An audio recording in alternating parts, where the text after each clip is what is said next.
You are listening to Missed Apex Podcast. We live F1.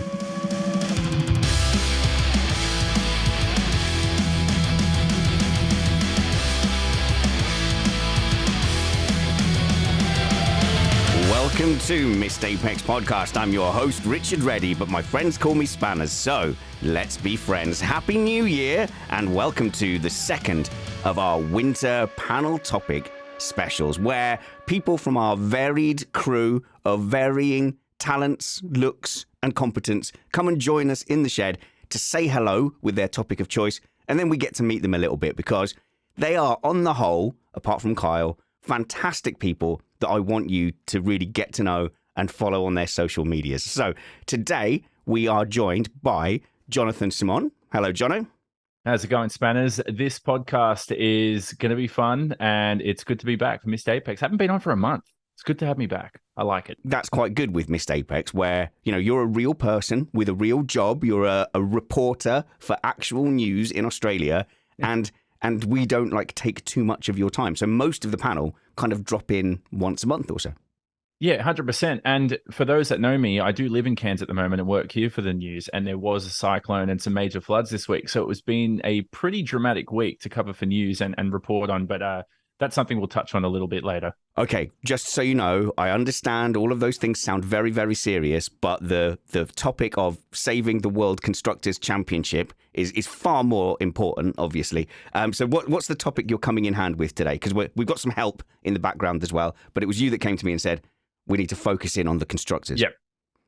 Here's the problem with this topic is initially I came to you and said how to improve the Constructors Championship. You then rebutted it and said, save the constructors. Now, I have a problem with both of those. Okay. In the fact that the constructors is already dead. So the title of this should be Revive the Constructors. Resurrect. Because at the moment, I don't think many people care about the World Constructors Championship. So we need to fix it, and we need to find a way to make it more interesting. Or continue not caring about it. Never underestimate the power of apathy. So we are also joined in the shed. I'm delighted by one of our most charismatic panelists. It's Alex Vane. Hello, Alex. Hi, Spanners. How are you? Happy New Year and all that New stuff. Year. A new year, new me. I've decided I'm going to be drastic this year. I'm changing everything. We're going to get rid of Matt Trumpets with his tyre analysis. No more Bradley Philpott driver masterclass. No more journalistic integrity from Chris Stevens. No, it's just you and me, Alex. Hot takes, unsubstantiated claims, and wild conspiracies from here on in, the rest of the year. I'm all in. I'm all in with that because I didn't get on many shows this year just because calendar just clashed with everything I was doing this year. I think I've done more of these non-race shows than I did race shows, considering you have me as race analyst. So yes. So yeah, I'm looking forward to this one because I've got opinions on the Constructors Championship, and I agree no one cares. I'd like people to care. I have to try and figure out how though. Okay, so look, towards the end of the show, I'm going to get into some of the reasons why Alex has not been able to join us on a lot of these shows, because his kids, his very cute kids, are of a really awful age where they need a lot of time and attention. But at the end of these winter shows, we will hone in and we'll just have a little bit of a Patreon pod, remain indoors style chat with our panel. All right, so it's an interesting question. Before you say save the World Constructors Championship or even resurrect it, how much do we care about the Constructors Championship? Because I upset, actual team people got in touch with me when I said no one cares about the Constructors Championship. They took that, and I understand why, they took that to mean no one cares about the teams except the drivers. But that's not what I mean. What I mean is the competition for me is which team can get one car entry higher than everybody else. Yeah, so that's the Drivers' Championship. And to me, that's the most important thing. You would never go, right, I've got two cars on equal points. We've won the Constructors. We're really happy. You'd be much happier if one driver had 2/3 and you had the world champion. So let's start with you, Jonno. Do you care about the World Constructors Championship? And that doesn't mean do you care about teams or not? No, I don't. And I remember there was a fond story. I think it might have been 2010 or 2011 or 2012. One of those Red Bull years with Sebastian Vettel and Mark Webber. And Vettel had wrapped up the driver's title, I think, weeks before.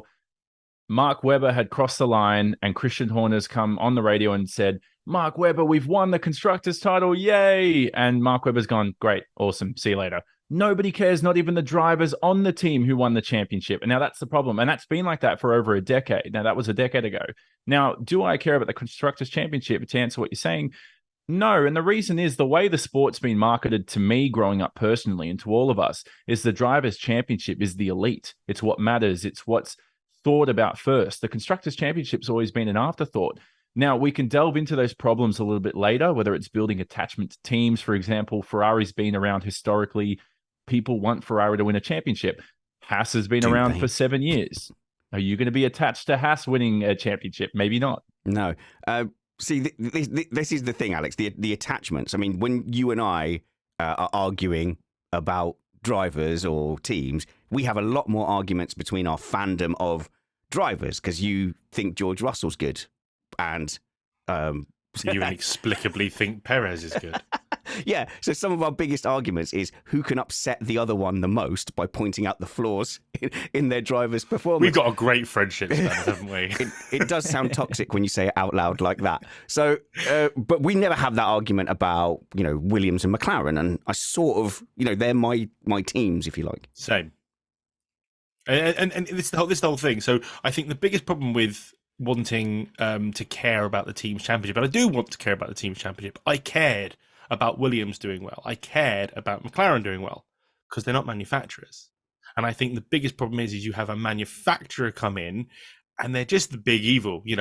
I like Mercedes because I like Toto Wolff, but I don't really care that Mercedes is a team. I don't care so much, more so maybe about Ferrari.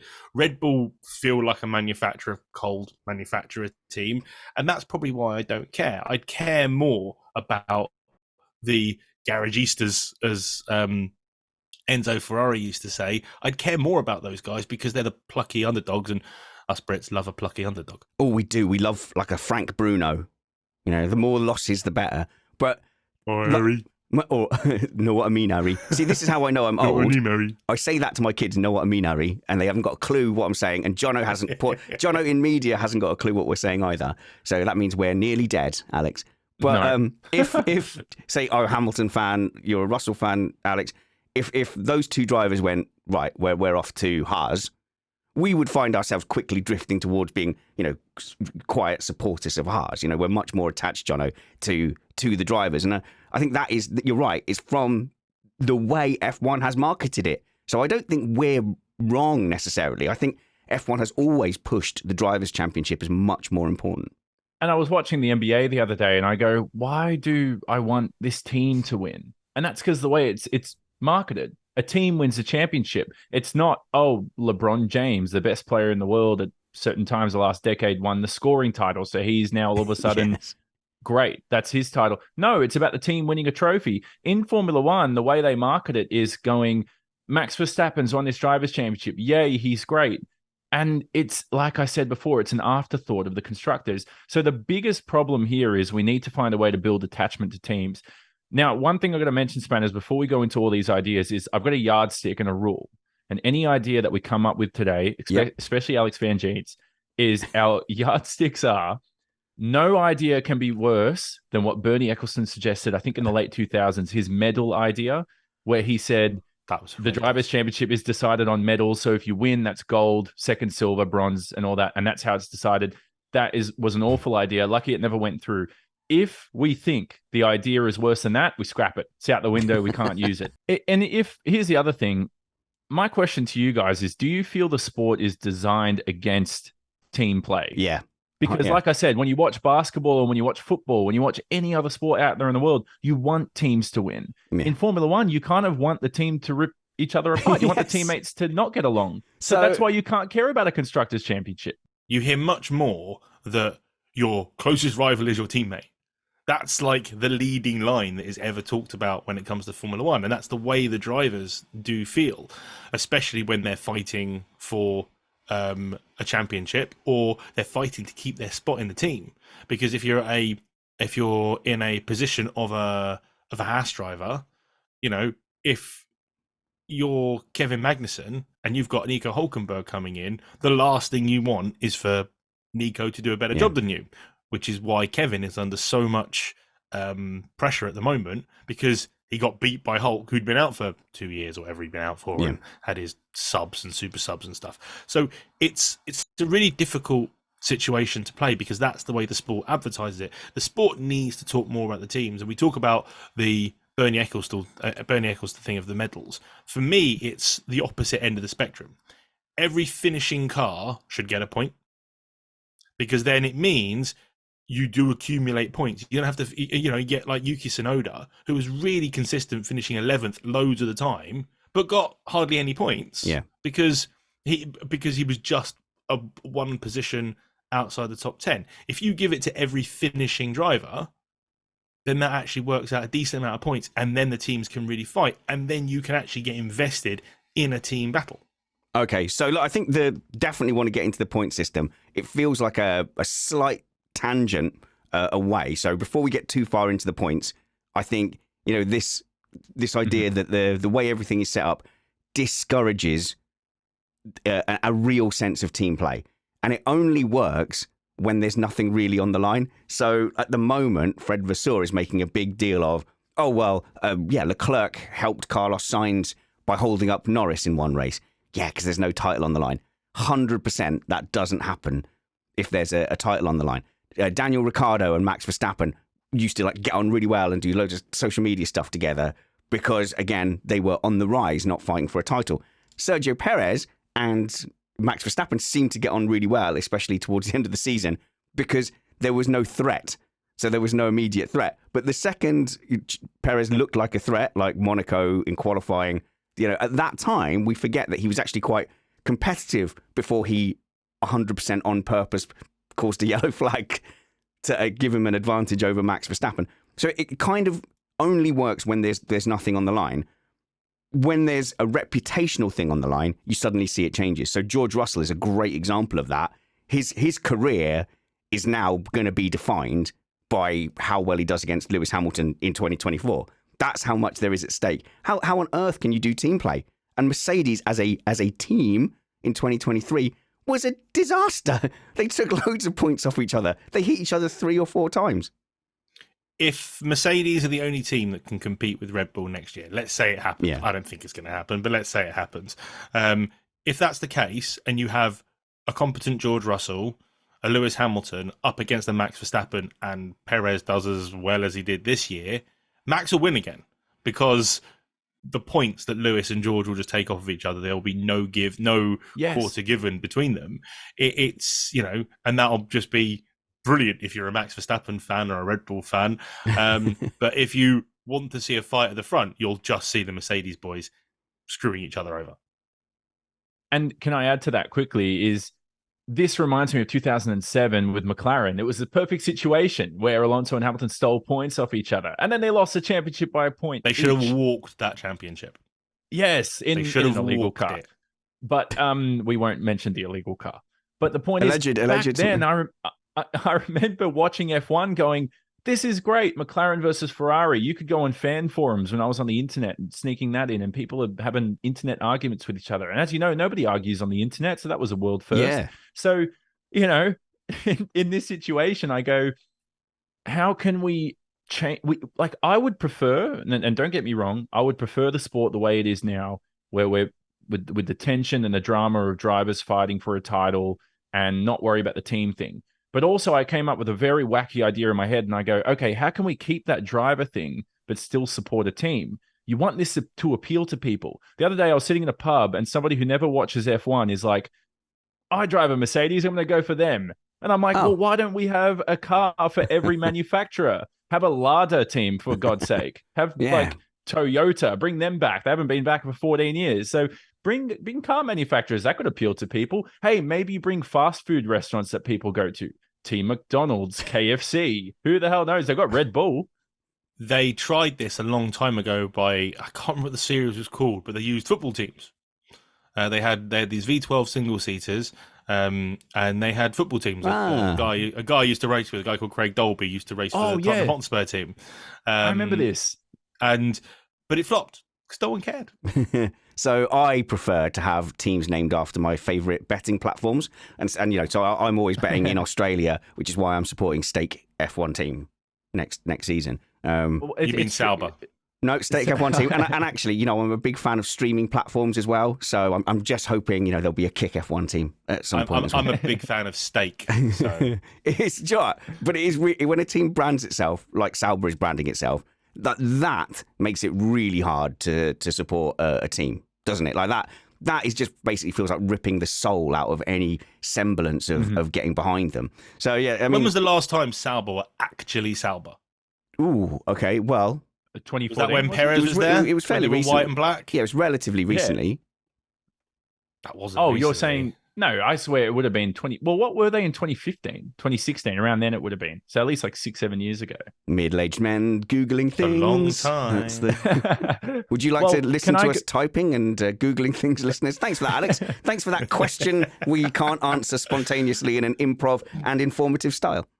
But we're not live, so you can just pause it. I'm not going to. You know I can't be bothered to edit pretend anymore. we knew it the entire time. Well, the one thing I was going to add was, if we have the F1 quiz at the end of the year, is that a question we were supposed to know? No right. Question about it. If Catman had that question in, I would get it wrong. So can I go back? Catman would too. No. Quickly, I have to divert now and tell people we are having a Christmas quiz or a pre-season quiz. I'm just trying to find out who's actually on the panel. It's going to be Brad and Kyle because they're just annoying with quizzes.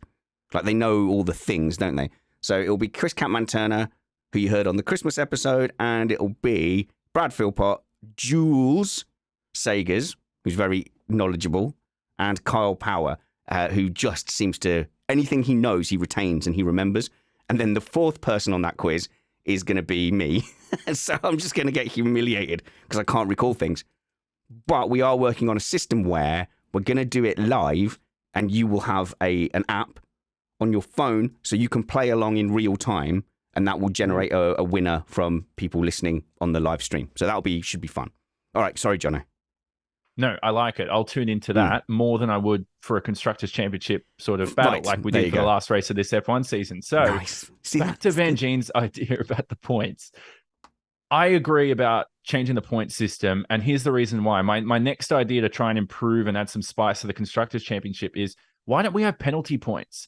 Now, we had penalty points, I for the licenses and that kind of stuff, but I mean actual for the constructors point system here. So, for example, a driver changes an engine or a power unit, 10 place grid penalty, but along with that, give them a 5-point penalty in the constructors. So that's an option there as well. Now, that won't work with the current point system we have, because I think the bottom 6 teams will all end on 0 points or be a negative.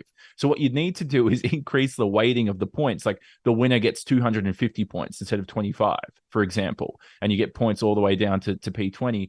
So I thought that's an idea where, you know what, that would add some spice to the constructors. Now, all of a sudden, a team goes, oh, let's give somebody a 10-place grid penalty. Damn, Ferrari's now third in the constructors, not second, and they could lose $30 million. I think that's interesting. I think that could add to it, but also you would still have to care in the first place about the constructors. And I think at the moment, like, we don't care. So if we'd got into the final race and like they really, really tried hard on the broadcasts to big up the battle for, like, not even first place, like they were bigging up the battle for second place in the constructors. Who's gonna clinch it? And like universally, like if you looked on social media, people were like, guys, why are you pushing so hard? Because all they had to push. I know. They had to push something because it's television and they have to. But Lewis and Charles Leclerc had. Sort of. Did they? Charles Leclerc was like gutted and trying to let Perez past him. Oh, yeah, I remember that. No, so it wasn't Hamilton that cared. It was Russell that cared. Sorry, Russell. Hamilton. Lewis had checked out. Yeah, Hamilton had emotionally checked out. Russell cared. That's why you confused me. But even if that was for first place in the constructors, I still think that would have been also of passing interest. So at the moment, we're saying, well, we don't care about like a brand that's coming. So no one's going to care about Stake F1. The big manufacturers, you're right. There's a soullessness to that, and I think somehow Renault managed to. Sorry, that's Alex's ADD in the background. You can hear. So like Renault, Ferrari, huge names when I was growing up. So in my head, they feel like quote unquote real F1 teams. When Mercedes comes in as a huge brand, that felt like the most corporate entity that had entered F1 in a long time. They spent a huge amount of money. They had a huge amount of staff. Like, I think people do forget that pre-cost cap, the Mercedes dominance was helped by having like double, probably more than double the staff of most teams.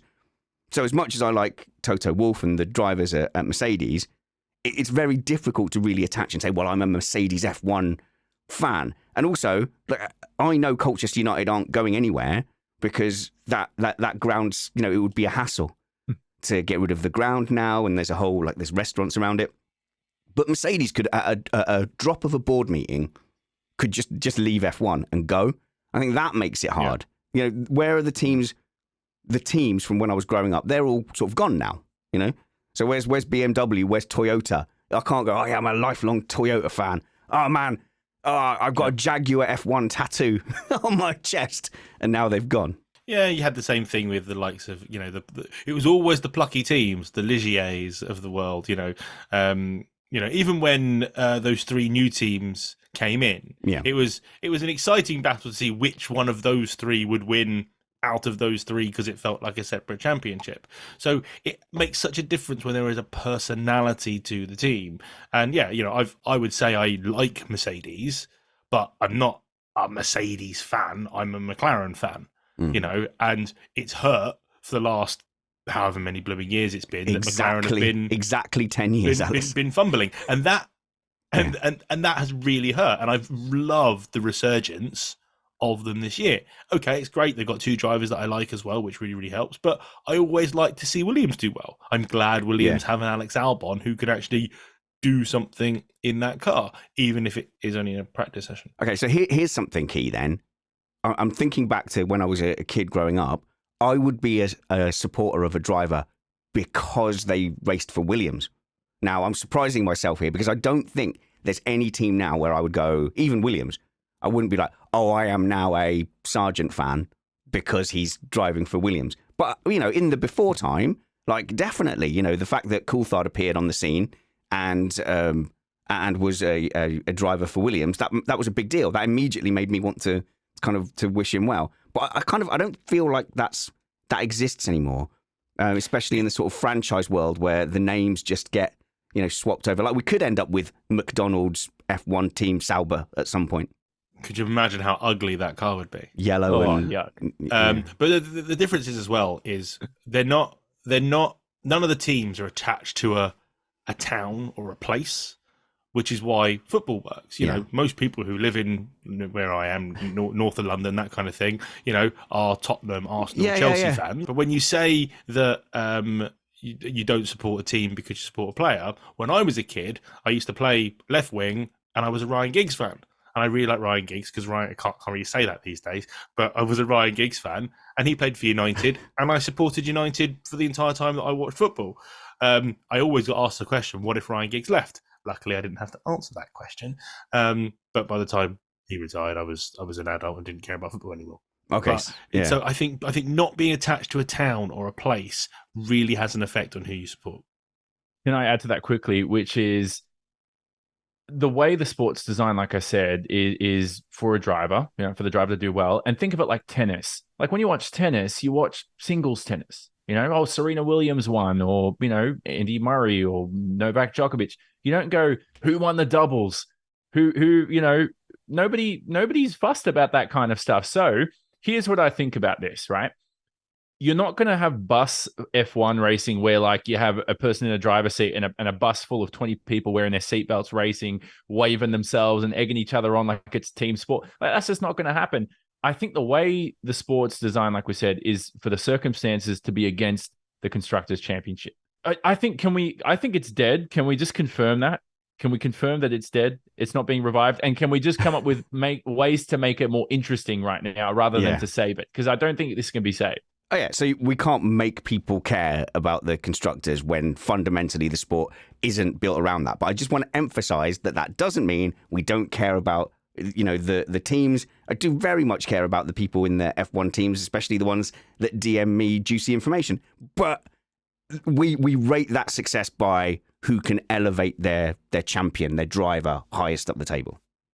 And can I just say, in 2021, the controversial Abu Dhabi race, Mercedes won the constructors, and they were distraught at the end of the race because who cares about the constructors? It was all about Max Verstappen versus Lewis Hamilton. So again, if the teams don't even care about themselves, I'm not saying they don't. I'm just saying in that situation, normally, if this was a sport designed for the teams, they would be sitting there going, oh, bad luck, Lewis, pat on the back. But yeah, let's go party. We won the constructors. Instead, it wasn't. So you've got that side marketed too. And it's just the way it is. Not saying that's wrong. It's just there the way was it is. some footage of Toto Wolff in a nightclub later that day. So they definitely party. Yeah, they definitely party. Either way, Alex. But you party for different reasons sometimes, don't you?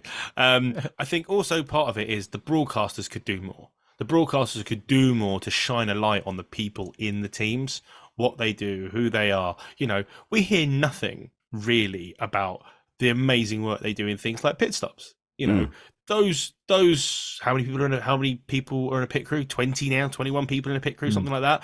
We know nothing about who any of them are. And if we knew who any of them were, then maybe people might care a bit more. So it's not a case of, you know, this resuscitation more of anything else, of just try and make people care by putting people in front of them they might care about. It's why people care about Haas, because of Drive to Survive and Gunther Steiner.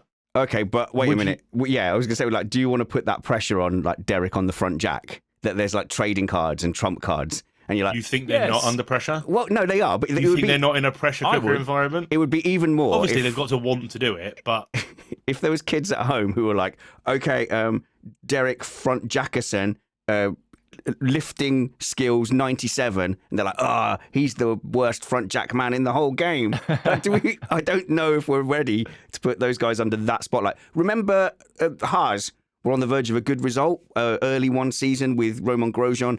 And there was the guy the guy messed up got the wheel nut stuck, and he lost on both cars. Well, did it happen on both cars? Did it? Oh, it's probably not his fault then. But they were inconsolable, and there was pictures of Grosjean hugging him and everything. And you go, I don't know if those guys get paid enough. You'd have to increase their pay if you wanted to zoom in and have people like on the internet going, I can't believe Derek Turnipson messed up the fuel hose again. Like, he's the worst. Get him out of the sport. I bet there's a few of them who wouldn't mind being shoved in front of the camera. But if we got 3 narcissists in this chat, there's bound to be at least several hundred of them in the pit lane. You'd get pay pit people who like you'd get like a Stroll version of Stroll, like a billionaire who's like buys his way into the team to be on the front right hand thing. Influencers, get influencers. No, don't do that. Jonno, sorry. Bonus points for pit stops. We have bonus points for fastest laps. Bonus points for pit stops. Who says no for the Constructors Championship? Bonus points for pit stops. So did you just give one? Did you just give 1 point? 1 point, yeah. For the fastest pit stop. Yes, it's a bit arbitrary. And then it creates competition around that too. But see, it's not, Alex, one idea here that's going to make the constructors more interesting. It's a collection of adding these together. Now, you don't want it to become a circus, but you want it to become more interesting. They are actively discouraging fast pit stops, though. They put a whole regulation in a couple of seasons ago to slow pit stops down because they don't want them going super fast because it's dangerous. Okay, and Alex, I know that sounds really bar humbug and old man of me, but it is what it is. Beg your pardon, people who think we're talking over each other. We're experiencing a bit of lag because Jonno is on the other side of the world. But what it does mean is that later on, after the show, we're both going to put a bit of bread on the ground outside our houses, and we can make an earth sandwich, Jonno. We should do that. I've heard that one before. We're going to do it. I've heard that one. It's the most fun, and we're going to take selfies, and we're going to be smiling while we do it. So I want to take issue with Alex saying that it's arbitrary to give a point for the pit stop. Your point is well made, that this idea is out of the window because they don't want people going for the fastest possible pit stop at all costs. But all the points here are arbitrary. A point for the fastest lap, that was argued with quite a lot. Points for the sprint race, didn't that come in like a little bit later? I don't think there was... It was setting the grid, wasn't it, initially? And then the points for the sprint race came in afterwards. So all of these things are completely arbitrary. I wonder, really, if the only way to make people care about the team championship would be to devalue the drivers' championship. So if you had something along the lines of, okay, there's 30 races a year, but each driver can only race 20 races, and it's all about, the team. So you've got to rotate your drivers. If people were rotating the drivers and the drivers were a bit more light bulby, like I treat you guys on this show, that would be the only way, wouldn't it? You'd have to devalue the Drivers' Championship. Wasn't that kind of what A1GP was? So we have A1GP, which was all about using nationalities. Each team was a different country, and then they varied their drivers around. But again, it lasted a season and a half before it went bust because no one cared. And this is the real shame, because I want people to care about the constructors. I try very hard to care about the constructors, and I think it's a good thing to try and shine a light on the Constructors Championship. But it's about people, which is why I said the pit lane people and the people in the paddock and the people around the team, because people associate themselves with people and want to get behind and want a person to win rather than a team to win, and they put themselves behind a team because people are in the team. Does that make sense? I don't think we can reject Jonno out of hand, though, that your Vane efforts. So maybe that's what we should go to now. What are your Vane efforts to make the Constructors Championship more interesting? Imagine if you did have that fastest pit stop, like you get people stopping for the soft tyres now to get that extra point. You can imagine everyone going, right, there's 20-second gaps all up and down the field, and then the last couple of laps is just people going, no, one more pit stop, we can get this. Well, then you introduce a rule where it's locked in, with like 20 laps to go or something like that, so to affect that. I'm sure we'll come up with ways to introduce this sort of adequately, and so it's not abused. But the same way you can do another idea I came up with, why doesn't the team that's leading the constructors going into the round have choice of pit lane position? And now they can put their car whenever they want. Have I got that wrong? Is that already introduced as a rule? Am I thinking of a completely different motor racing series at the moment? So, but I don't think the champions get the preferential pit stop, so they get the first box, and they get the first. And that's considered the preferential box because you don't get any obstruction going in. And normally, exactly, Alex. And normally every round, like it's either the first or the last, depending on the track you're at. Now, I think we've just hit our first yardstick moment, which is that idea is dumb about like the team that's leading the constructors picks their pit lane position. So first yardstick moment, that's idea that's scrapped completely. Another idea which I had, which is very wacky, was do you get every team's budget that they spent for the last season and then do a little cost multiplier, like figure out some sort of formula where it's how many million you spent per point, then puts your Constructors Championship position, in that order. So, for example, if you spent $3 trillion and you scored 100 points, but another team scored 99 points with 100 million, they win the Constructors Championship because they spent less to get there. You know what I mean? In that So when do you give them the championship? About 18 months afterwards when they figured it all out. You get the speediest accountants. The first person to get their work done wins the title or something like that. I mean, to be fair, on the cost cap side of things with it, surely there is technology in place where at the end of every month, the teams put in their expenses and it goes into a database and it's all monitored. Sure, there must be a way to do all this quicker with all the modern technology. All the stuff Spanners has been putting out lately using AI. There must be something that the teams can do to make this quicker. I haven't been using AI. I've just learned how to do graphics and stuff. So Force India were long considered the best pound for pound constructor, and so that's what they did. They did a whole piece with points. How much did you spend per point? And they did really well on that. But in the olden days, like nobody cared that Ferrari was spending more money. It was almost part of the sport that there was a kudos to that. There was like it's like having the biggest yacht. It's like, yeah, we did spend lots of money to win because we're fabulous and have lots of money. And I think really Mercedes ruined that. If Mercedes had come in, dominated and say they'd won those first 3 seasons, but then Ferrari came back at them and won 17, won 18, won 2019, I don't think the cost cap comes in. It's only because Mercedes came in with that financial advantage and absolutely slapped the field around for like 7 years. That's what's prompted the cost cap. Without that, I don't think that cost cap comes in.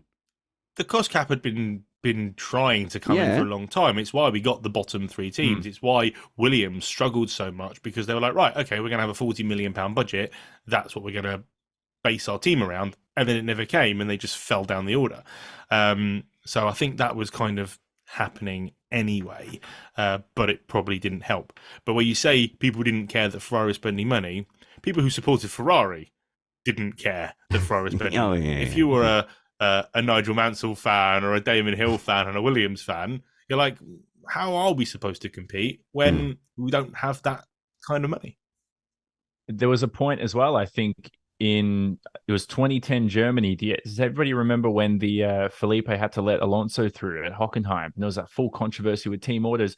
And then they fined Ferrari 100,000, I think, euro or dollars. And I was like, don't they spend like 400 million a year? Like, what is that? That's like literally buying a cheeseburger from your fast food restaurant. And then they banned team orders. Yeah, or they even went to a point of banning communication between the drivers, which is even more my ridiculous. God, that was so fun. It's worth Googling and going back and see if you can find it. They banned the pits talking to the drivers and giving them any help or instructions at all. And there's this brilliant clip of Lewis Hamilton and Nico Rosberg just couldn't figure out couldn't figure out which engine mode to be in. So Rosberg just diverted back to the last one, and he was able to just get back to it. Hamilton was completely lost on his maps, and there's a clip of him going, do you know what? Just tell me what to do. And they go, no, we can't tell you. Fine, I'm just going to start pressing any button. And they're like, Lewis, please don't do that. No, wait, you're getting mixed up quickly. The 2010 Ferrari thing was they unbanned team orders after that because they said this is ridiculous that you can't tell somebody to let somebody through. Right. But what you guys are talking about was a few years later where, yes, it was ridiculous, where all the drivers were going, oh, what setting do I change? And I don't know what the hell you're talking about and blah, blah, blah. So it became a huge dilemma. See, that's the stuff I enjoy, team rules and drama in F1. And how can we create that within teams? One thing I want to talk about is crowd support. When you watch the Italian Grand Prix and you see the Tifosi rally around Ferrari, when you watch the Dutch Grand Prix and watch everybody rally around Max Verstappen, I can assure you if Max Verstappen was not in Formula One and there was a solely Dutch F1 team out there, they would rally around that team this way the Tifosi do. So that's what that's what I think. Wasn't Spiker Dutch? Yeah, I don't remember hordes of... There was no Dutch Grand Prix though. Yeah, it's like we can't test that. There's no Swiss Grand Prix to see if there'd be a huge stake F1 turnout. Are the Australians going to go mad for stake F1 now that they've got an Australian team? But yeah, no, I think I'm on Alex's side there. I don't think the Orange Army turns out for a Dutch team that drives in orange. The Dutch fans have turned out because they're a Dutch guy doing very well. It seems to be the case. They do get behind a glory in that sense. I've got Dutch family, and that's what they do. They've all jumped on board with F1 in the last few years, and none of them cared about F1 when we were younger. So there's a lot of glory hunting in there as well with a lot of people. But the only one, and again it proves my point from before, is you mentioned about the Tifosi. It's because it's location based. They are Italy's team. Good point. So we support Italy. We support Ferrari. They love every single Ferrari driver that has ever been and ever will be because they drive for Ferrari. And how do a lot of Italian people grow up? And even Australian Italians, I know, they're grown up to be told, hey, this is your team. They're Italian. Support them. And they go crazy for them. And that's how they're raised. So how can we raise this next generation to support teams? Like, surely there's some, Germans out there or some Austrians that go, I'm going to support Red Bull or Mercedes the way they do. Even though Ferrari fans who are so behind Ferrari, I think I'll take a poll, but I think the vast majority of Ferrari fans would still take the Ferrari driver winning the championship over the Constructors Championship. Like they wanted Schumacher up there. He's the hero. They were all behind Alonso. They weren't sitting there complaining week in, week out, like, why aren't Massa and Raikkonen, getting a fair shake of the stick? When at Interlagos, they cracked open Felipe Massa's gearbox just to clear the path for Fernando Alonso to get another couple of grid spots. They deliberately gave Massa a 5-second penalty. Ferrari fans weren't in uproar about that because they know it's all about that one driver. They called it genius. Yeah, there you go. Okay, so we set out with the intention of saving the World Constructors Championship. And I did wonder whether I was the one that was being negative. My panel here seemed to kind of agree with me. I would I think, prefer for the emotional energy that we put into the Drivers' Championship just kind of be transferred and shared to the teams. So just know that if I am saying I would prefer the Drivers' Championship, in my heart, that when I'm cheering for, say, Lewis Hamilton, I'm appreciating the efforts of all the teams, every front jack person, all the mechanics. I understand that it is a huge, huge team game. It's just that the measure of that overall success for me is getting a driver highest in the drivers' table. But, Jonno, quick fire. We know it's a hopeless task, but give us some ideas how to save the world, constructors, and me and Alex will tell you why they're stupid. I think all the good ideas have already been pitched, so this is not going to look good to end the pod. But I'm thinking, what do we add, like minutes and seconds to the Constructors Championship as well? Do we measure it that way? Explain. I just threw it out there. So, for example, I don't know, somebody wins a race and then you finish 10 seconds behind. Your teammate finishes 15 seconds behind the leader. So that's a combined 25 seconds. Oh, and then you measure it based on that. I don't think I mind that, because if we're already not caring about the constructors, so for the drivers, it's just straight points. But for the teams, yeah, it would get complicated with DNFs. But in theory, you kind of go, yeah, Verstappen won by 10 seconds, but Perez was 20 seconds behind. So like a net minus 10 seconds. But then with a DNF, you just go, all right, grab the fastest lap of the race and just added 30 seconds to it. Okay. And then that's your DNF sort of default. Yep, that idea is terrible. Next. that broke the birdie yardstick already. Yeah, definitely. Can't ever see that getting confusing ever. Now, not really an idea to maybe improve the constructors, but more so, would you be opposed to like a luxury tax? So, for example, if a team is, let's say, in the top 10% of within the budget cap, and there's another team that spends 50% or below the budget cap, for example, those rich teams have to pay a little bit of a small percentage of tax to the bottom teams to help them grow and become better in the sport and create more even keel and even field, because that will help support more teams come into the sport. You could get an 11th, 12th, 13th team by doing that. It's financially sustainable. It's what should have happened in 2010 when those 3-4 teams were introduced. The problem is, I think they're all hitting the budget cap now. So I don't think anyone is really, especially significantly, under the budget cap. Haas might be, but I know Williams' whole point of Doralton was Williams can hit the budget cap. Obviously, AlphaTauri aren't going to have that issue. See, this would have been a great idea when there wasn't a budget cap.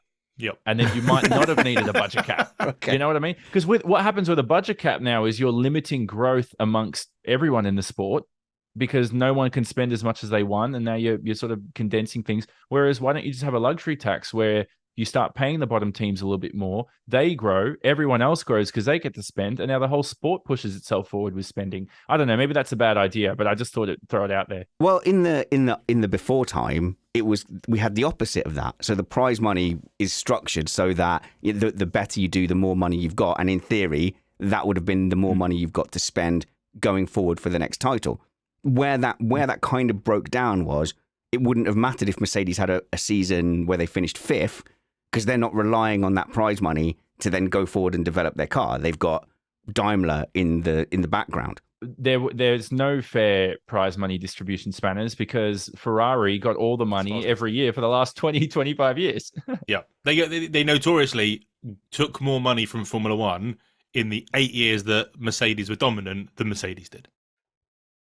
Yep. So in theory, I mean, I'm a hippie like you, but what you're suggesting is F1 communism, whereas, the top teams not only have a bigger budget, but they have the power to veto anything like that. So Red Bull have got billions, behind them. For them, it's, a choice of how much money to spend. And it's all down to the enthusiasm of your benefactor, if you like. And that's where Renault fell down, wasn't it? So Renault could have come in, with all the power of the richest moto manufacturer in the world, but their commitment didn't match that of Mercedes. And there's a bigger complex issue with this, is obviously the sport for decades has tried to reduce spending to keep teams sustainable, and so because it was blowing out of proportion at one stage. But the reason I'm bringing this up is, and I know it might not tie in directly to improving the constructors, but why regulate all teams to a budget cap when, like I said, the teams that have the money, they should be charged for spending that much. And that should discourage them from spending much, because if they spend too much, then the portion of that big spend has to then go to the other teams they're competing with. What that does is it grows the bottom teams. And then you get this cycle where everyone's spending, everyone's sustainable, everyone's got money, and it all works out for the best. And I assume you're talking about things that are outside the budget cap now as well. So it's like, Mercedes, if you want to have that luxury motorhome, just know that every extra pound you spend, you've got to distribute 50p to Haas who are out eating out of a cardboard box. And that will discourage spending. I can tell you, because now you spend 400 million. That now is 400. That's what, like 265 million then taxed, if you do the math. I know math is hard. The flaw in this is, how does that make me care about the World Constructors Championship? But also, you'll have very clever accountants. I mean, Red Bull were able to attribute the majority of their overspend the other year to making chicken wings. So, you know, or a tax rebate to feel, or a tax rebate. I shadow to think what the teams will come up with. Did they ever get that tax rebate back? By the way, Red Bull, did that ever come through? Did that check come through to the post? Funnily enough, it hasn't been reported. Has it not been reported? Oh, that's interesting. Okay, cool. But I don't think that in any way will make me care about the constructors. I think it's a fair effort. Well, there you go. But I think the closest you've come to persuading me it can be saved is to having a completely different point system for the constructors than the Drivers' Championship. So all the individual ideas, I think they're completely unworkable, like an extra point for a pit stop, your aggregate time system, which would, my goodness, that would be a massive headache. But if there was some magic bullet that made the constructors its own kind of championship rather than this shadow points. So I think one to explore, Alex, is your points all the way down the table for the constructors, especially at the bottom, because you just see, like, 10 cars all scoring equal amounts of 0 points is objectively uninteresting. So it means nothing. No one cares. Yeah. Because nothing changes race to race. But if all of a sudden Haas have 2 cars finish and Williams don't, it's a big difference. That's a big jump for those teams in that fight in that Constructors' Championship and that fight for the extra money, where people will care more about it. But at the moment, no one, if you're outside the top 10, no one cares. So you could still have, for a driver finishing P12 is not so exciting, but you won't get Alonso going, oh, I think there's something wrong with the suspension. I need to park it and go home and see my girlfriend. You would have the team going, no, there's still team points on the table here, Fernando. Yeah, no, I like that. And actually, yeah, you're right. You could actually keep the current points for the drivers exactly the same. Because that's fine. But if the constructors' points changes, that's even different. But I don't mind putting that point system on the drivers as well, because then you would have other drivers fighting the way through. And if you have someone fighting for the title and they have a bad race and they finish 11th or 12th, it's not a complete bust. So the reason I said don't do it on the drivers, do it on the constructors is there will be resistance to this idea. And there's always, 60-year-olds, stupid old people who are going, oh, but a championship point is so special. You can't just give it away down the field. Yeah, it used to only get them up to P6. Like, that would be stupid now. No one would revert back to the top 6 only getting points. So there isn't something special and magical about a point. This is just how we grade their finishing positions. But there will be more opposition to the drivers' points going all the way down. No one will care if we mess with the constructors. I remember 2002 Australia when Minardi and Mark Webber finished 5th and got 2 points. That was like as many points as that team scored in what, 20 years or something? Yep. I'm being a bit sarcastic, but it was, to them, was like, wow, this is scarce, these resources. So I don't know. It's I think what I don't like as well is like what NASCAR do with that whole playoff system. And I think the problem with motorsport as well is when I go to American Sports League and I go, all right, there's a playoff system for these to determine who's the best team. Okay. Yeah. And in this playoff system, you go, okay, these teams play in a series of 5 or 7 games. They end up, Premier League. The league title is determined by who's leading the standings, at the end of the season, and blah, blah, blah. In motorsport, you can be 1 million points up in NASCAR, and if for some reason when it comes to the final race, your engine dies and now you're no longer the best driver and you don't win the championship. Like, that doesn't make any sense. So I think these sort of, what I also think rebuts some of our ideas is we can't turn motorsport into a circus, even though it is kind of ironically a little bit of a rolling circus, but we just can't come up with ideas that, just sort of, as Alex said earlier in the podcast and alluded to, can't be arbitrary. Needs to be earned. But let's not go down the American route of sports. I think there's something, well, of course, it is an American sport now, but something fundamental that the Americans do differently to Anglo-Euro-Australasian sports is like they cannot stand a draw.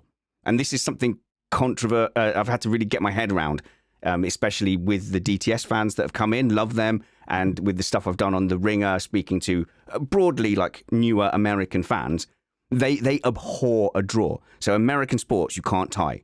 So that whole safety car thing in Abu Dhabi, I was speaking to people in North America and I was like, well, just finish under the safety car. That's completely normal. He'd won the race. There was a late safety car. Just finish under the safety car. And like nearly all Americans I spoke to were like, no, you can't. No, you can't do that. There's got to be a showdown in American sports. And like all their seasons, in baseball, isn't it? It's pretty meaningless all the way through the season. Then they have the series of playoff games where you can, you can't predict the winner. So I don't think they could even have just like a Premier League season, where you just accumulate your points. So they just hate that kind of stuff. So if F1 was to go down that road where they go, okay, you've been fighting all season, but now it's this last series of 5 races is all that matters. You kind of go, oh. That now you have to pick. Now for the final race of the season, you have to pick your car out of a hat. Yeah, exactly. and Max gets Haas, and Lewis gets Williams, and Perez wins. The reason I brought this up was you wouldn't do this for the constructors, right? Like you certainly wouldn't do it for the drivers. You'd leave the drivers as is. I think the format at the moment kind of works unless there's the only reason and the only time the drivers' championship doesn't work is when there's a dominant car. It's ruined. Apart from that, the Drivers' Championship format currently works. It's like the Premier League system. But the Constructors' Championship, do you then all of a sudden go 5 races to go, let's do a knockout system. Let's go with, top team who's first, then versus the 10th team. And whoever scores more points in that race then advances and faces the next team in the knockout round. That could work. I'd like to say this was a good effort to save the World Constructors' Championship, but I think we have to be honest and say it's a fair effort, but we have completely failed. So let's meet the panel.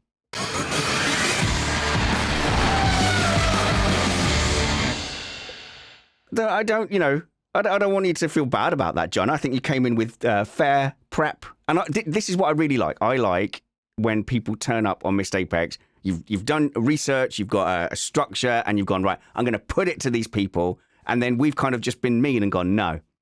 It was an impossible mission, Jonno, but you tried. It was. Oh, you were definitely set up to fail. Definitely set up to fail. No, I was. The circumstances were against us because the market determines what people care about, and nobody cares about the Constructors' Championship. As I was writing it, I had Stockholm Syndrome and was like, I don't think I like what I'm writing here, but I'm like, we're going to roll with it. We're going live soon. So I even tried putting it into an AIM-I model, suggest things to save the Constructors' Championship, but there was nothing.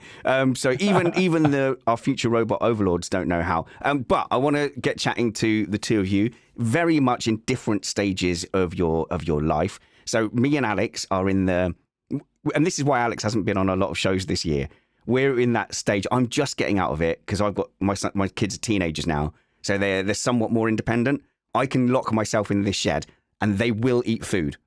It won't be good food, and they will get to bed eventually with their eyes square from Xbox and VR. But Alex is still very much in that. They need you to live. That's how useless your kids are. But that will change. That it passes. It goes before you even think about it. But let's start with Jonno, because Jonno, you're like in the most flourishing, fresh part of life. You're 27 years old. Yes. 27. Well, is that flourishing? You is that a good part of life? You're at the flower point of your life where you're attracting bees and pollinators. Me and Alex are wilted on the vine. It's peak. You're at peak. Unfortunately, it's downhill from now on. You have two more good years, and then you hit 30, and then it's all gone. Your joints will never be better. You'll never feel stronger. You'll never have more energy.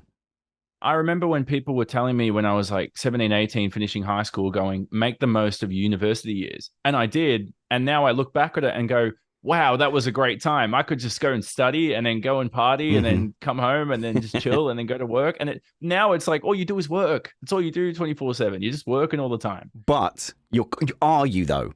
Because the advice I pass on to my kids is find something you love and you'll never work a day in your life. Now, you have really gone and pursued one of the hardest areas of life and professionalism to get into. You want to be a professional out loud talker.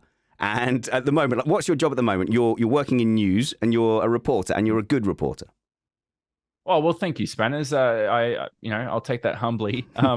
Yeah, I'm working up in Cairns. I work for 7 News here, which is, I think we're ranked number 1 for sort of viewers for news in Australia, which is great. And it's an awesome opportunity. Basically, I cover sports up here. The brilliant part about it is we've got a national team here. We've got the NBL, which is like basketball. It's one of the top basketball leagues in the world. I cover the Cairns Taipans. There's NRL content. There's AFL. There's all these different random sports. Hey, I cover soccer up here. I know you guys call it football, but that's popular around here as well. And it's great to sort of delve into so many different sports and things. And look, to write TV stories every day of the week is something I never thought I'd be doing. I'm in this industry for doing what you do right now, Spanners, is I want a podcast. I want to commentate. I want to be a professional talker. So it's, again, you take side steps and pathways and you don't end up where you think you're going to end up. But it's been fun so far. And it's a stressful job at times. It's fun at times, but it's been great. What people don't always realize about the reporters, and I only realized once I was working in radio, is you're not like getting a script from someone and reading the thing out. Like, it's up to you to compile, research that story and then present your findings, if you like, back to this TV camera. And I don't, people only see the swan on the top of the lake and not the legs. Yeah, no, there's a lot of work. Like we'll get up at 8 o'clock in the morning. We start our day. We talk about, which is, isn't that sunrise over in the UK during winter times? I think there's not always sun. I've been awake for an hour and a half, an hour and 45 minutes before that, at least. There's not always sun at 8:30 in the UK. I maybe said that wrong. Sorry. Like normally you get to work, early in the morning. And then what you do is you already know your story for the day unless something's happened overnight. Like, look, if the Prime Minister gets shot overnight, you got to cover that. And you got to make sure you get to work and be like, all right, that's top story, right? You can't be going with what you planned. Yeah. But in the rare case that happens, I don't think it's ever happened in Australia, thankfully. You do come in with a plan and you're chasing people up. You're chasing facts. You're chasing interviews. You're trying to get people on camera. And that's the thing we do is we do television news, whereas people who are writers, and there's a lot of journalists and writers out there, they can just do an interview over the phone and they have to write a big yarn, but we need to go and meet and get them on camera. And so that becomes a challenge and then goes out live at the end of the day. And it's a minute 20 sometimes. And I go, I just worked like literally 7 hours to do 2 1-minute 20 news pieces. I'm like, wow, that was a lot of work. So it was nothing. I think from getting to know you over the last couple of years, to me, you feel like much more like a presenter. Like I could see you as a radio presenter, TV presenter. And it's nice because it's like the useful idiot role. The real work in those kind of news desks, TV shows, radio studios is the role that you're doing at the moment now. So I remember, for example, I got parachuted in on the day that Britain left the European Union, and I'm not that guy. Of which you have no opinions. I have no strong opinions one way or the other. They're like, you can't like be pro one side or another side. I'm like, oh, thankfully I'm really neutral on us national for no reason to pander to a bubble. But I didn't say any of that on air, but everything from the dumb presenter role was handed to me by people like you. So the news person, the equivalent of the Jonno, not only did all the research, but handed me the questions to ask her. So I'm there going, Hannah, is there any chance that this could somehow improve our financial situation? And then she pretended that it was equally, well, maybe not. And that's something when we... I also cover the Supercars E series with them. I've been doing that for a few years now. And when we jump on television and we sort of go out and present and commentate and do all this stuff, it's like, but nobody sees all the people behind the scenes who are flicking the buttons and making sure you're ready and all this kind of stuff. It kind of, the way I put it, Spanners, is presenting, whether it's radio or television or whatnot, it's kind of like Formula One. Yes, I was going to say, driver, and you need to sell the product and you need to be the Max Verstappen or Lewis Hamilton that's going to win the race, and you can make the difference like that. But there's like 400 other people who are building the car and doing all the work behind the scenes that don't get any credit for it. That's actually, it's not a bad analogy at all, because I did feel like that. I felt that when I got drafted in on like what happened to be a heavy news day, and you go like, I'm essentially ballast here. Like it's much more likely that someone else is going to make a mistake and that will be critical than whether I say a word wrong or lose the ability to read for 30 seconds. But I think, Jonno, you're getting a real good insight into the industry, doing that. In fact, do you know what I could see you hosting is like Match of the Day or like a late night talk show. That's what I could see you doing. I think, Spanners, do you agree that talent is very important, work ethic's very important, of course? How much do you think relationships matter? Because that's big in this industry. Oh yeah, having a famous dad would be great, wouldn't it? I think the problem is you do. There's so much nepotism in the industry, and from what I've seen, you go, the people who have opportunities and contacts get more and more chances. So I think we had this, Alex. If you look at like Brad, just work hard, Spanners. Just work hard. Just work hard. Why don't you just work hard and use your contacts? But if you look at Formula One drivers or race drivers, I think Brad told a story. I don't know if this is public. Oh no. Oh, let's risk it. Like he took a loan out. He took a loan out to get a single-seater race seat to get kind of one shot. But he was racing against people who'd been there all season, who had the resources to keep failing. And it's the same, with my wife and her struggles in music. It's a lot of the time it's having the resources and contacts to keep failing and trying again. Whereas people like us kind of get, we get our one little shot if you're lucky. But I think Nigel Mansell did that as well at one stage. Or am I getting mixed up with drivers? Somebody took a loan out or mortgage on their house just to race. Nicky Lauda. Oh yeah, but he was also he was wealthy. He came from a banking family. His dad cut him off. He wanted to go racing. His dad said no, and he left his family. That's rich kid stories. I'm sorry, no, that's rich kid fiction. They all like to create this fiction. No offense for the very wealthy people listening, but they all create this hard luck story. Yeah, Lance, sorry if you're listening. It was actually harder.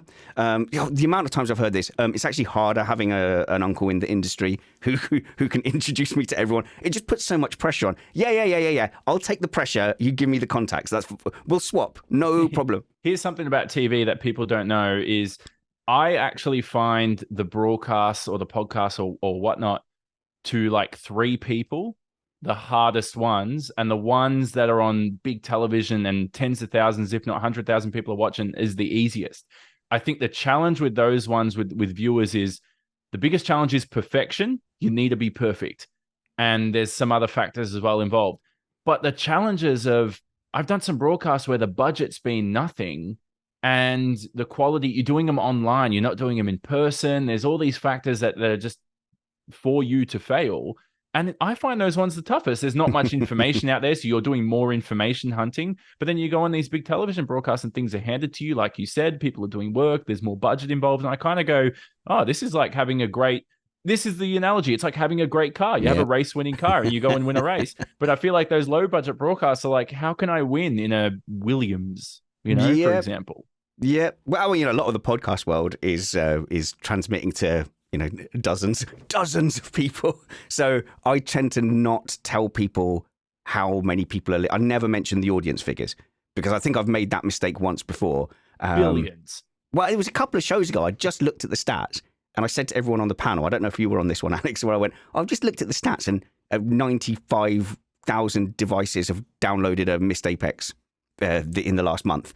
And the people on the panel went like their eyes, like they, went aghast. The colour drained from their cheeks. And I go, oh, I shouldn't have said that. I shouldn't have mentioned it.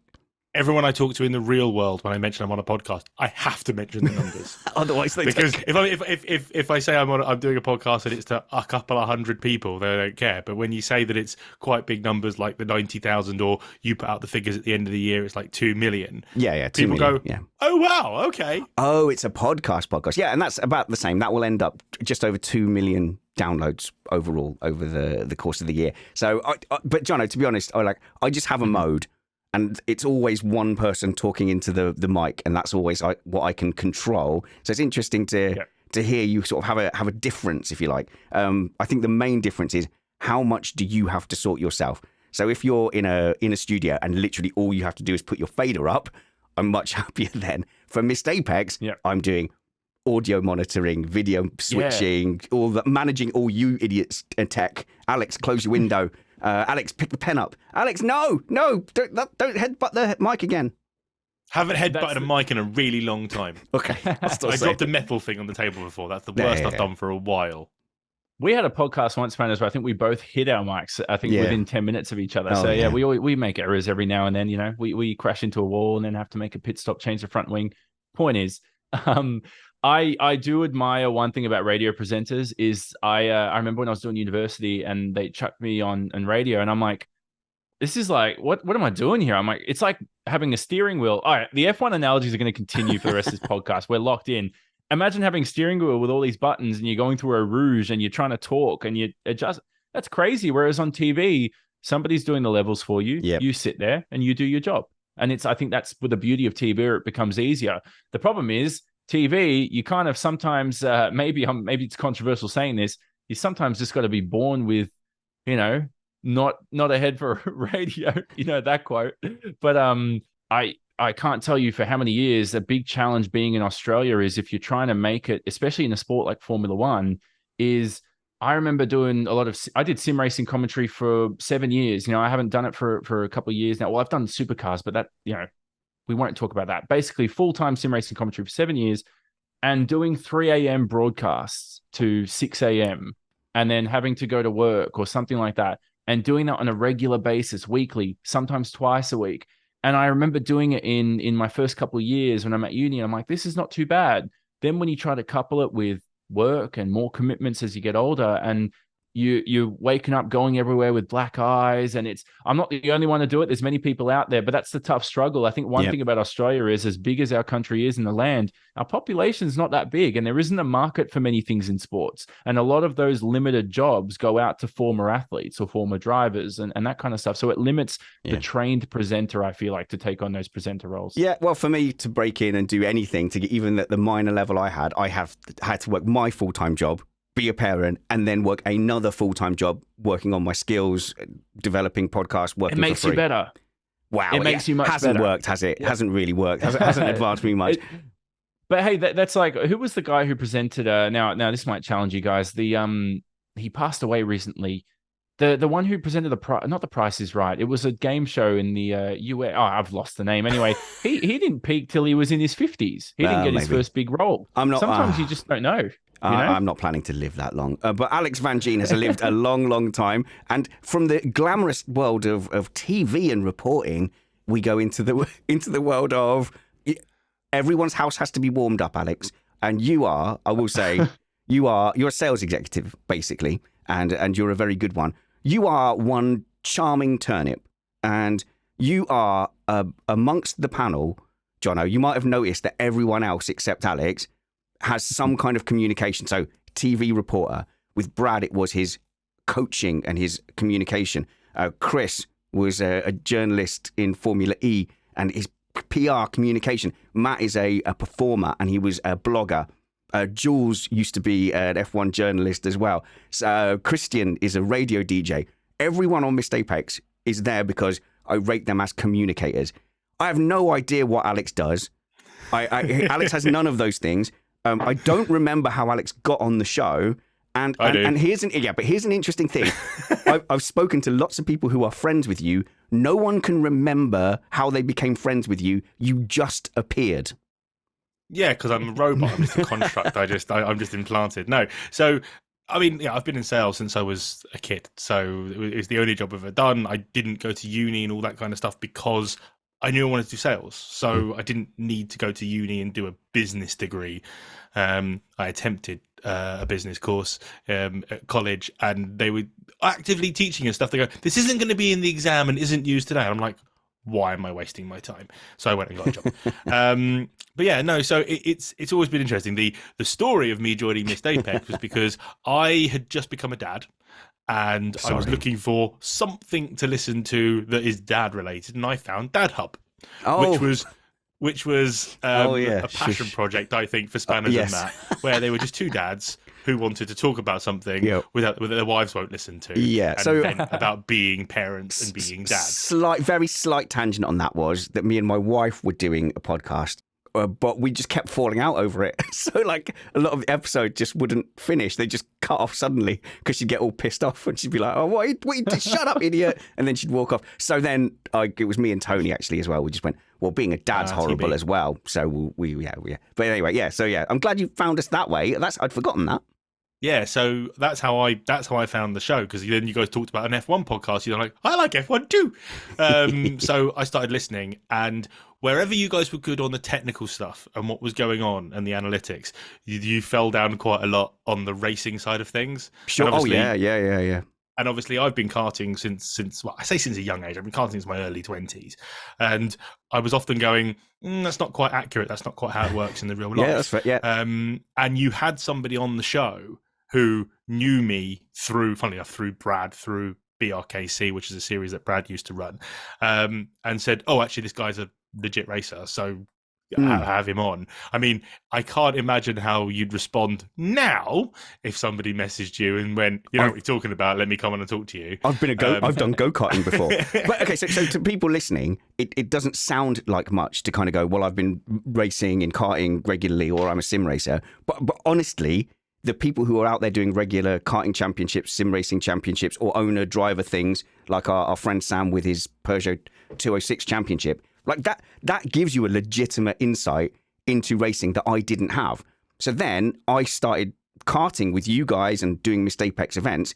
And after I came off track, having lost a few scraps in the midfield, and Brad said to me, he goes, I get it now. You've got no racecraft at all. Like you've got no idea. But that has developed over the years doing karting and doing sim racing. And it definitely gives you an appreciation for the very top level.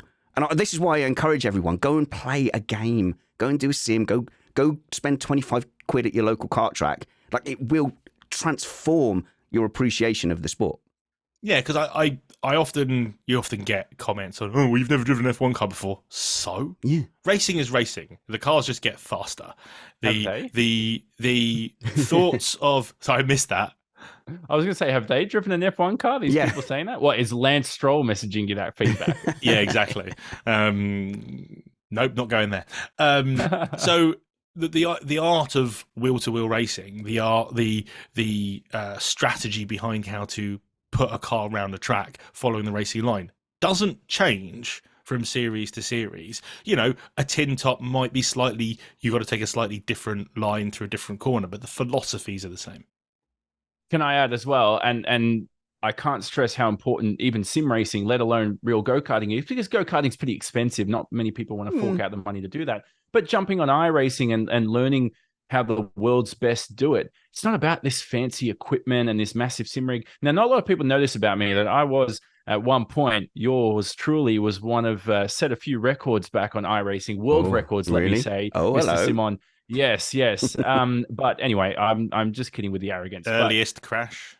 Yeah. So yeah. So point is that the way that we drive quick, and I know, Alex, you're pretty quick on iRacing. I've had a look at your account. You've got good scores and everything like that. Spanners, we can discuss about your account. It's my son. He plays. My son plays. He ruins it. Okay. Yes. Now, basically, like you to hit that level where you're hitting world records and doing this stuff, I have been in person watching other people do it. People have seen me do it, and people have seen the average people. It's hard to see what makes someone good.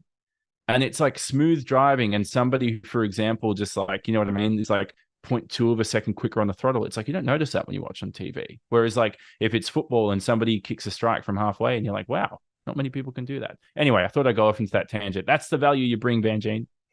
Well, listen, it's what it's about. Yeah. It's, you know, and it's that understanding of, I've done, you know, the karting I've done is relatively low level, but I've always been in a pack. So I have great experience in pack racing, which is more experience than you get proper pack racing in the higher sports, because they're spaced out more. So, you know, and I've got the experience of being able to just jump into whatever they've given me and make it work.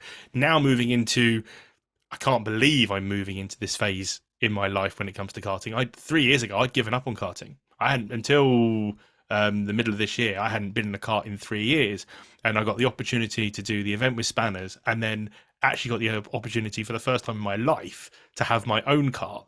And I'm having to learn again, because I now have a machine under me that has a setup, and I now have to figure out what I want changed and then how to change it. And I've now got to go and do that myself. So it's a really big learning curve that I'm thoroughly enjoying, to the point where originally the whole point was I'd buy this car, it would live at Brad's house, Brad would do all the work on it, and I'd just drive to the races with him, which sounds really cushy. But then throughout the whole case of everyone else in the league working on their carts every single day, I got serious FOMO to the point where I picked the cart up from Brad, made a space in my shed, and I stripped my cart and I built my cart by myself with a lot of telephone conversations with Brad. But I built that myself, and I have a massive sense of achievement for that. And the series doesn't start till April. We've got a test in January, which I'm desperately trying to lose more and more weight for. So I'm bang on the limit by the time we get there in January. But it's just been a massive learning curve, and I'm having to. The thing that I've learned from doing this that's given me a greater appreciation for F1 drivers is I'm out there during a race. I cannot think about what's going on with the kart while I'm battling. Well, what's going on with the kart, if it's got a bit of understeer, a bit of oversteer, whatever, that I might think about then changing once the race is over. I cannot think about that. How these guys go around at 200 miles an hour, switching buttons and talking about strategy and wanting to let somebody overtake so you can beat somebody. How they're doing that, and they've got that mental acumen to make that work, is just phenomenal. Well, they're better than you, aren't they? That's the key element there. They're smart and they're young and they're fit. I'm just trying not to die. Yeah, well, they get to do it all the time, whereas you have to like carve out 100%. these small pockets of joy. You know, these small pockets for yourself. Once the horrible children are fed, once all the boilers have been sold. But Alex, most of them to you lately. Yeah, well, you've sold me 2 boilers. I've sold you 2. I've sold mold. I've sold mold and a boiler. Even though that's not your job, you're not on the shop floor. I really do appreciate the fact that you go in and you've sorted us all out whenever we've needed heating stuff. But you're in the worst possible time. We said Jonno is in the best time because he's like a beautiful, flourishing flower covered in pollinating bees. Say that. I'm going to be there soon. Don't say that. I'm slightly ahead of Alex, where my kids can kind of feed themselves without dying, and I've sort of come out of the other end a little bit. But you are right, Alex, in that zone with your 2 wonderful little ones. How old are they? Like 5 and 8. They are 8 and 6. 8 and 6. Oh my God! Why they're so close together? Well, yeah. And the thing is it's a case of for the years that I've been doing this show, I've always done the majority of race shows, but that's because my kids were going to bed at like 6 o'clock. Yes, it doesn't happen anymore. I could get on for a 7:15, a 7:45 call time. But now 7:45 is bedtime, bath time, making dinner, all that kind of stuff, which is the whole reason I haven't been able to get on, apart from the odd day where I've gone like, maybe Lauren will just let me. She'll do everything, and I'll go into the office and shut the door, which is a tough thing, to have a full-time job. Okay, I'm based on the road, so I'm out seeing customers. It's the last week before it's the last week before Christmas when we're filming this, and I'm working from home a lot this week. I've got a lot of admin to do and end of year stuff to do. But to do all that and then have to get onto the show has been really difficult, and I've been sad because I've been missing it. But also doing the show helps me enjoy the season more. Yes, because we get to I have to pay more attention, and because I haven't had a show to do, I've been like, oh, okay, I can talk to the kids. Well, yeah, because they're playing in front of the telly while I'm trying to watch. So if you ever think I've missed something, that's the reason. Well, actually, that's a big reason, like why podcasts are popular. So if I'm really enjoying a TV show, first thing I do is go and find like, Game of Thrones podcast. To then kind of pick it apart, because I often think like, we've all watched the race. Why do you want to listen to us talking about it? It's because that's what you want to do. You want to kind of go a sanity check. Did I catch everything? Like, what did that person think? Oh, that person's an idiot and they're wrong. But as much as listening to it helps you do that, certainly producing and participating in it means, wow, I actually have to take notes. But I also think with F1, unlike football, you can find anybody who's into football to have a conversation with, because F1 is a lot more of a niche sport. It's it's a sense of community. It's why we've got such a brilliant community in the Slack group, because they all live miles and miles apart. Hardly anyone in there knows each other from the real world, and that's what that Slack community does. It brings a bunch of like-minded people together. Whenever I meet a customer who tells me they like F1, my whole body sort of changes, because like, we can have a conversation with F1. There are particular customers I look forward to going to see because I know we'll spend most of the time talking about Formula 1. Well, then, as a dad, both of you are dads. How do you feel about 24 races a year? Oh God, is this is a Hate really it. good question. It's a really good question. There's just too many races for my lifestyle, and it's only going to increase, Alex. But you know, as a dad or as a parent, you have like spousal tokens because every minute you spend not parenting is a minute your partner has to spend parenting. So there's a fine negotiation for that. And when it was like 18, 19 races, it was absolutely fine. Like F1 time is ring-fenced time. And I could get away with going, kids, daddy doesn't love you while the Formula One is on. But now that has kind of stretched to, it's going to be like 24, 25, 26. And then the sprint races. Well, I've got to watch the sprint races. And these are more times where then the family doesn't organise to go on a day out. Yeah. So there's just going to come a time where she turns around and says, we can't not do family things because there's 30 F1 races a year. So, Alex, it's that fine negotiation, isn't it? Especially now that I've taken up this karting series, where it takes me away for a weekend at a time. If we have to go do a family thing that's over a race weekend, I'll bitch and moan about it internally, but I've got to go. Okay. Yep. Okay. And I'm like, I'm going to have a drink so you can drive, and I sit there in the car with the phone out watching the race. The benefit, the only benefit I have is my wife likes F1. She's taken a back seat with a lot of it recently, just because time and whatever. And if I'm much more into it than she is, obviously, but she doesn't mind it. She'll sit there, she'll watch the start of the race, she'll sit with me and watch the race. The kids are starting to like it too, which does help.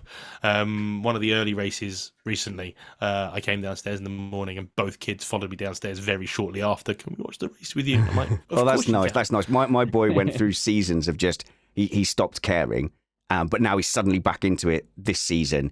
And now it's a big, like, he wants to sit down and watch the race and have the live timings up. But it's taken him to 13 really to get into it properly. So the thing is, you and your wife, you do seem like really well suited, and you seem to kind of get along, and like you're an effective team. Me and my wife have nothing in common.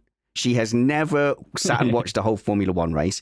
She wants to, like, she'll talk to people as if she's involved in, you know, in my life in podcasting. But, you know, she's never, ever once listened to a single episode of any podcast I've ever done. Like, she's just... There's good and bad with that. I think there's good with Alex's situation. I think there's good with your situation. It depends what your personality is. You know, sometimes some people like separation, like by watching F1, and they don't have their personal people bothering them. But I always go and watch her gigs when she's up on stage doing sing-songs. And I think, like, well, why don't you listen to my podcast? She never does. The only thing she ever listened to was when I hosted a gardening show, and she would tune into that. I'd be like, I don't even know anything about gardening. Why are you listening to me talking about gardening? But yeah, your unit, Alex. I like your unit. You're very nice people. We've got it quite well. We work well as a team. I mean, we were friends before we got together, and we've known each other since school, kind of. So there's a lot of that goes with it, and we got together because of the mutual things that we liked. Rather than just meeting in a nightclub kind of thing. But the differences as well is I do a lot around the house. You know, I do a lot. I do the majority of the cooking. I'm in the morning when Lauren's got to get the kids out the I'm house messaging Lauren now as we speak, saying Alex is saying he does most of the stuff around. She'll tell you. She'll tell you. You know, but you know, because you know, I work from home a lot and I don't need to leave that early most days. You know, Lauren has to get the kids out of the house at 7:15 because she works at the school the kids go to. But I'll get up, I do their breakfast, and I do everything else to get them sorted so that they're ready to go and their snacks and all that kind of thing. So I do a lot. You know, I couldn't ask to do a lot of the things that I want to do and the hobbies that I've got and the things I want to do if I didn't. It's bargaining. It's bargaining. It's the only difference between me and Lauren is she hasn't got many hobbies, which bugs me because I'd like for her to have hobbies, because people I think are happier when they've got hobbies. But you know, you're right. We've got a good family unit and we're good people, I like to think. I got two questions. Whatever happened to Dad Hub? And did Alex ever jump on Dad Hub when that came out? Yeah, it was from another time in my life. I think the problem with parenting podcasts is everyone's in such different stages. We just happened to find that little bubble where everybody was in that stage where it's that first shock of becoming a parent, and you go, oh, I see. Oh, I get it now. I've never actually been busy in my whole life. I've never actually had no time, because you always go, I haven't got any time for that. Like, I've got such a big. You don't understand busy until you're then thrust into a family unit, and you go, oh wow, the time is so narrow and precious. But I'm up at the other end now. I've got nothing to complain about. If anything, it's great. I can send the kids to the shops. They help around the house. So if anything, it gets easier. I've got nothing to complain. You're both in secondary school now, aren't they? Yeah, exactly. I've got nothing to complain about. They make their own way. Easy. Oh yeah, no. Like, there's no reason for me to wake up in the morning. So we have waved them off from beds before. We don't often do it because normally we get up, have breakfast and everything. But we have done it before. We go, okay, good luck, bye, off you go, guys. I hope you think that this is a valuable use of time. Obviously, we're coming with the topic. We've chatted for an hour, and I would say it's optional for these Meet the Panels. You could just turn it off if you think, this isn't interesting. I don't care what Uncle Steve and that Canadian lady are like outside of Missed Apex stuff. So it's completely optional. It's non-canon. You won't miss anything if you switch off. But me personally, I've enjoyed getting to know little Jonno, a little bit better. An old crusty Van Gene over there. So join us for more topics and Meet the Panel throughout the winter. Until we see you next, work hard, be kind, and have fun. This was Missed Apex Podcast.